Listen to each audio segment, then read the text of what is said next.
What would be worse? To be stranded on a desert island on Earth or stranded on a planet millions of miles away from Earth?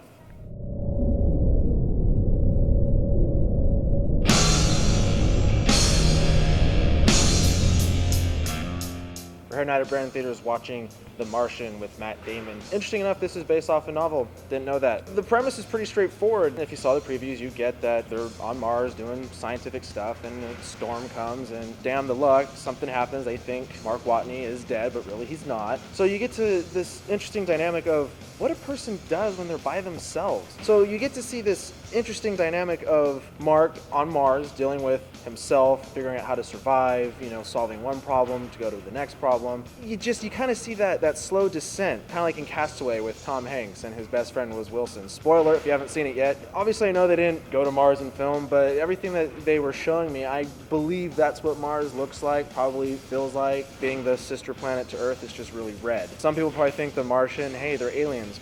No, technically the human, Mark Watney, is the alien on the planet. Usually for me, I like movies that have like a bad guy, but really the bad guy in this is just politics. Just a lot of high up guys slinging poo at one another. The movie starts right just on the fly. There isn't this ridiculous kind of, here's A, here's B, here's C, let's throw them in the pot to make D. It's just kind of, hey, here we are, doing our stuff, and then boom, problem happens. It's an enjoyable movie. It is on the south side of like 2.5 hours. It really didn't feel like 2.5 hours. I mean, it kind of felt a little lengthy, but when you find out it's 2.5, you're like, oh, that really didn't feel quite as 2.5, but definitely a little over 2 hours. I'll give the movie a solid 8.5 out of 10. Worth seeing, it's worth checking out, especially if you get a chance to see it in the theater, big screen, the sound, all that fun stuff. It's definitely an enjoyable movie, comparable to other space movies. Someone had said it was like Mission to Mars. I didn't see that one, so I can't compare it to that at all. To see what the other astronauts had to say, let's check that out right now. I really enjoyed it. Definitely seen a few Mars-based movies, most of which are pretty much some of the worst movies I've ever seen. This is not one of those, thankfully. I guess technically you could say this is a science fiction film because it's fictional and there's a lot of science in it, but it's not a typical science fiction film because most of the time we sort of see those as more fantasy-based. This was a very realistic feeling movie. Like you said, the landscapes looked very real, so you just really believed that you were there. It was a high concept, but super believable, and so you were emotionally invested with the various characters and their, different emotional arcs. Probably the only downside for me, and it's pretty minor, is that most of the actors in the film are well-known people. I mean, they've done a lot of other things. Some of them are more known for comedy. You had Donald Glover, had Kristen Wiig. It was just a little bit distracting for me, having seen them do really broad comedy to be in a relatively serious movie, and it was a little bit distracting, but I mean, it made me laugh, it made me cry, it was super impressive, and like you said, you drop right into the story really fast, so it's not super slow going, like, well, I already know what's going to happen, so they just they know what's going to happen, so they just do it, and they don't really, have to give a lot of backstory, like, well, we have a Mars mission, and then we did this, and then they got up there. It's kind of like, he's there, now deal with it, and so you kind of experience it a little like him. It's super sudden, and it's like, now what? Instead of a superhero, we got a science hero. I thought it was really good. The emotional investment that you feel for these characters is, I think, what makes the movie work so well. If you didn't care about Matt Damon's character, if you didn't care about the political struggles and the people that are involved in those, within NASA, this movie would be kind of boring. But because Matt Damon does such an amazing job in the part and really makes you like him and really makes you root for him, I feel that the story works really well around that. The science of it is fascinating. I don't know how much of it's true, since obviously we haven't had a manned mission to Mars, so I don't know how much of it would really be true, if that stuff would even be possible on Mars. They presented it in a way that looked very real. They presented it in a way where you don't really doubt it. It's kind of like, well, that's the way it is, and let's just kind of go with it.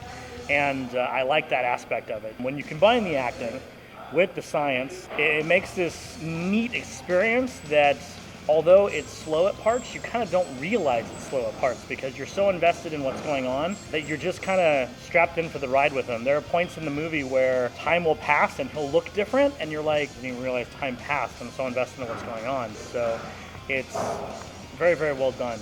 Extremely well done. The movie is, I don't want to say it was too long. It wasn't necessarily too long, but I feel there were a couple little pieces that probably could have been cut out.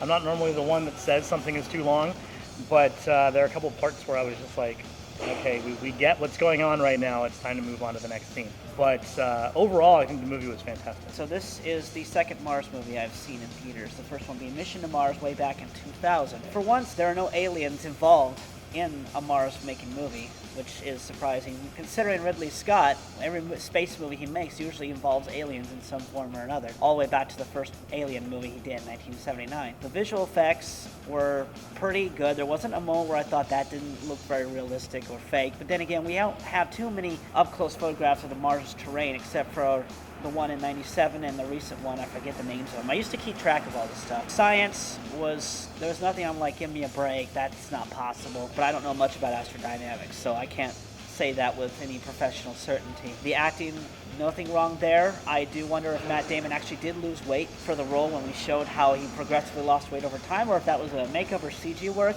It wouldn't be the first time Matt Damon lost weight for a role. He did it for Courage Under Fire back in 96. Eating 1 potato and a serving of broccoli a day and jogging 6 miles a day. So who knows what he had to do for this role. I'm going to give it a 7.5 out of 10. And there's a few pacing issues. The movie ran a bit long, but a very enjoyable outer space experience for any sci-fi film fans out there. Give it an 8 out of 10.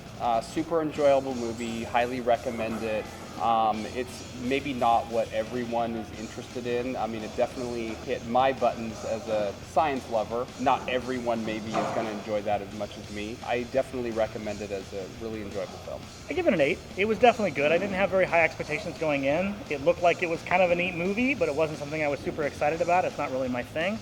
But I was very glad I saw it in theaters. It definitely adds something to it, I feel, seeing it in theaters. It has that larger than life and that grand scale to it. So definitely a solid 8. To see last week's review, going ahead and click the little logo down in the bottom. You can see what a couple people thought of Hotel Transylvania. What is your favorite Matt Damon movie? Go ahead and throw that down there, because he's got a wide spectrum of comedies, dramas, serious, in between, family. If you haven't subscribed to this channel, please do so. Like this video, favorite it, share it, like us on Facebook. And as always, we'll let you know before you go at Brendan Theaters.